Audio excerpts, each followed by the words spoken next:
تو دخترک از کجا آمده میگویی که منتالیته تاجیکی حقارت کردن و زدن است؟ سلام و درود هموطنان عزیز، انشالله که همه کسا ساق و سلامت باشین. راستی در این باره نمیخواستم صحبت بکنم. پیش از اینکه صحبت آغاز کنم دوستای عزیز، همین نوار را تماشا بکنین. اگر که در یک دفعه نفهمیدینش، در دفعه دوم انشالله که میفهمینش. میتونین که دوباره این نوار را تماشا بکنین تا اینکه خوب بفهمین که چی خلاصه میکنین، یعنی خلاصه شما چی میشه و در آخر چی میخواین در کامنتاری ها بنویسین و فکر عقیده شما در این باره چی هست.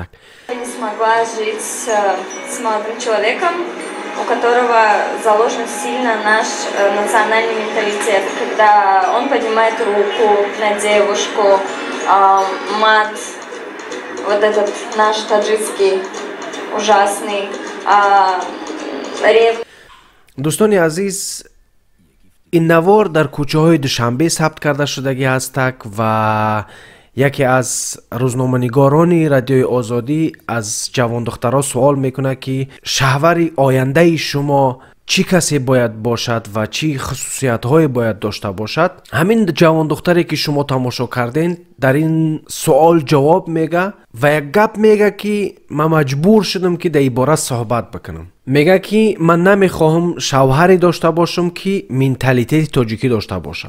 خطای اول این زن همی است که با زبان روسی درباره ملت خودش گپ میزنه، یعنی یه زبانی که دیگه نفر میتونن اینا بشنون و فکر اینا درباره ملت ما بد شوه، اینا فکری بد کنن درباره ملت ما. میگه شوهری میخوام داشته باشم که منتالیته تاجیکی نداشته باشه، یعنی ذهنیت تاجیکی نداشته باشه و ذهنیت تاجیکی را خلاصه میکنه با زنا را در سر زن دست برداشتن و دومش یعنی حقارت کردن و دشنام دادن. یعنی میگه که منتالیته تاجیک برابر میکنن به حقارت کردن، دشنام دادن. ای خواهر عزیز، شما چرا در زمانی که زبانی مادری دارین، در زمانی که ما دولت داریم، در زمانی که ما میتوانیم که زبانی مادری خدا استفاده ببریم، با زبان روسی فکر عقیده خودتان میگین؟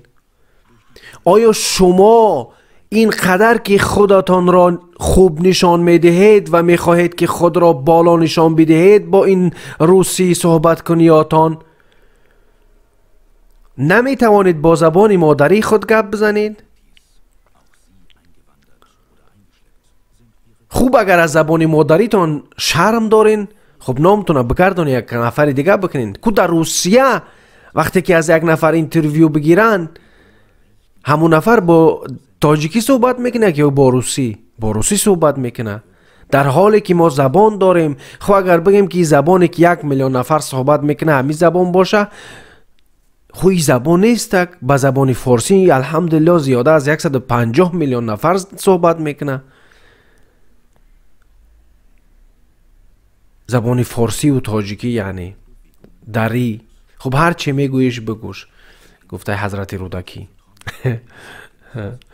با همون خاطر وقتی که درباره منتالیته ملت خود گپ میزنی، حداقل با زبان تاجیکی خودت صحبت کن که دیگه مردم با فکراشون درباره مردم تاجیک بد نکنی.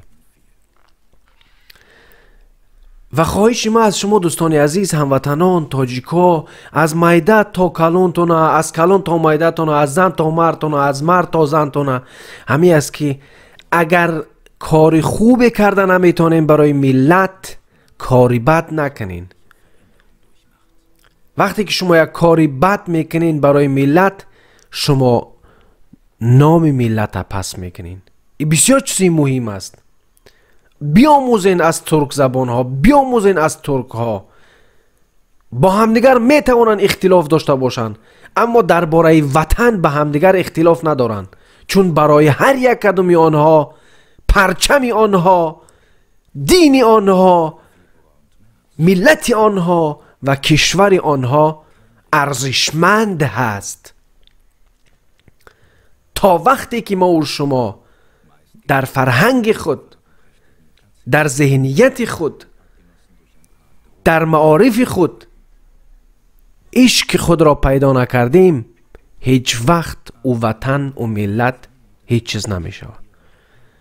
با همون خاطر هر یک نفرید که میخواین که یک کار خوبی برای ملت بکنین، کار خوب میتونه به عمل باشه، کار خوب میتونه به فکر صادق باشه، کار خوب میتونه با زبان باشه. در حقیقت زمانی رسیده است که بسیاری ها باوری به آن دارند که آنها نیاز به نصیحت ندارند. این چی بدبختی است. یک شعر حضرت حافظ میخوام برای شما قرائت بکنم و خوب گوش بکنین. کمی دربارش هم صحبت میکنم. یک کمک استک به خاطر همین نفرایی که میگن دیگه نصیحت در کار نیستک، همه اجسا میفهمه. میگن نصیحت گوش کن جانا که از جان دوستتر دارند. جوانانی سعادتمند پندی پیر دانا را. جوانانی به عقل میگه هر یک نصیحت در گوش خود میگیرن، هر یک نصیحت دوست میدارن، از جان کرده بیشتر دوست میدارند. امروز با بعضی ها میگن که همه اجسا میدونن نصیحت در کار نیست. این خطای شماست. وقتی که انسانها در خطاهای خود غوطه میزنند، در آن وقت باوری پیدا میکنند که آنها از همه دانا هستند و نصیحت در کار ندارند. قرآن عظیم شان بسیار گپای خوب میگه. همین قصه های قرآنی بسیار عجیب قصه های هستند که اینا را به طور نصیحت خداوند برای ما و شما پیشکش کردن که ما و شما خوب بفهمیم که تاریخ یوسف چی شد، ما و شما بفهمیم که تاریخ قوم لوط چی شد، ما و شما بفهمیم که تاریخ آن سرکشانی که فکر میکردن که تمام دنیا در تای دست آنهاست چی شد. و این فرهنگی که شما میگین و این منتالیتیتی که شما میگین که تاجیکی از حقارت کردن و نمیفهم دیگر اینا منتالیتیت تاجیکی نیستن. ذهنیت تاجیکی این طور نیست. ذهنیت تاجیکی فرقیت دارد. زیاد نگذشته است، 20 سال پیش زمانی که کودک بودم زیاد میدیدم در راه و ره، در پیش مردم، در دوره ها، مردمی که سین سالشون 20 و 25 بود در پیش پیران سالان، در پیش کلانتران حتی صحبت نمی کردن به خاطر احترام. تو دخترک از کجا آمده میگویی که منتالیتی تاجیکی حقارت کردن و زدن استک. من نفری را میشناسم در دهه ما که زیاد نفر را میشناسم که 50 سال با زنش زندگی کرده است، حتی زنش یک چپلاق نزده است، زنش یک گپی بد نگفته است. خودت درباره چی گپ میزنی؟ تو خودت که نسلی بی‌پرواستی، تو خودت که با زبان مادری خودت صحبت کردن نمیتونی، فکر عقیده خودت ابراز کردن نمیتونی، تو چطور میتوانی که درباره منتالیتی یک ملت صحبت بکنی؟ ذهنیت مردم ما حقارت کنی نیست. زندگی مردم ما را طاقت فرسا کرده است که بعضی ها از نارامی، بعضی ها از خستگی حقارت دشنام میکنند.